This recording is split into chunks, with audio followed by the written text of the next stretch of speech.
सत्य असेल तेच दिसेल. सोलापूर महापालिकेची निवडणूक लागली आहे. आज सकाळपासून चुरशीनं मतदान सुरू आहे. वेगवेगळ्या मतदान केंद्रावर मतदारांच्या रांगा लागल्यात. काही ठिकाणी मतदान यंत्रामध्ये बिघाड झाल्यामुळं मतदानाची प्रक्रिया थांबली आहे. काही मतदान केंद्रावर तर या बिघाडामुळं अर्ध्या तासापासून 1.5 तासापर्यंत मतदारांना ताटकळत उभं राहावं लागलं आहे. एकीकडे मतदान होणार की नाही म्हणून मतदारांची घालमेल आणि दुसरीकडे यंत्रातील बिघाडामुळे उमेदवारांचा जीव टांगणीला लागलेला. अशातच एक वानर महाराज हत्तुरे वस्ती परिसरातील हत्तुरे विद्यालयातील मतदान केंद्रात प्रकट झाले.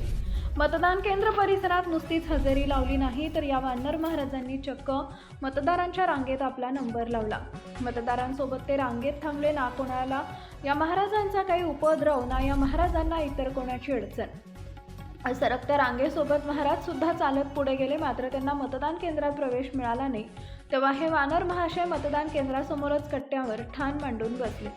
आपल्या लोकशाहीमध्ये फक्त मनुष्य प्राण्यालाच मतदानाचा हक्क आहे, इतर कोणत्याही प्राण्याला मतदानाचा हक्क नाही हे बहुता या वानर महाशयांना माहीत नसावे. तसंही ना यांच्याकडे मतदान ओळखपत्र होतं ना मतदार यादीमध्ये नाव. तरी हे वानर महाराज इतर मतदारांप्रमाणे उत्साहात मतदारांच्या रांगेत थांबले. मतदान केंद्राच्या मुख्य प्रवेशद्वारापर्यंत ते रांगेसोबत गेले.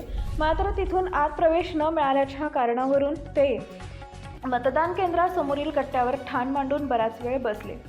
त्यांना ना बंदोबस्तावरील पोलिसांनी हटकले ना मतदारांनी डिवचले.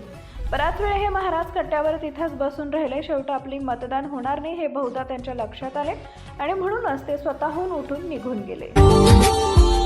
Subscribe now and press the bell icon. Never miss an update.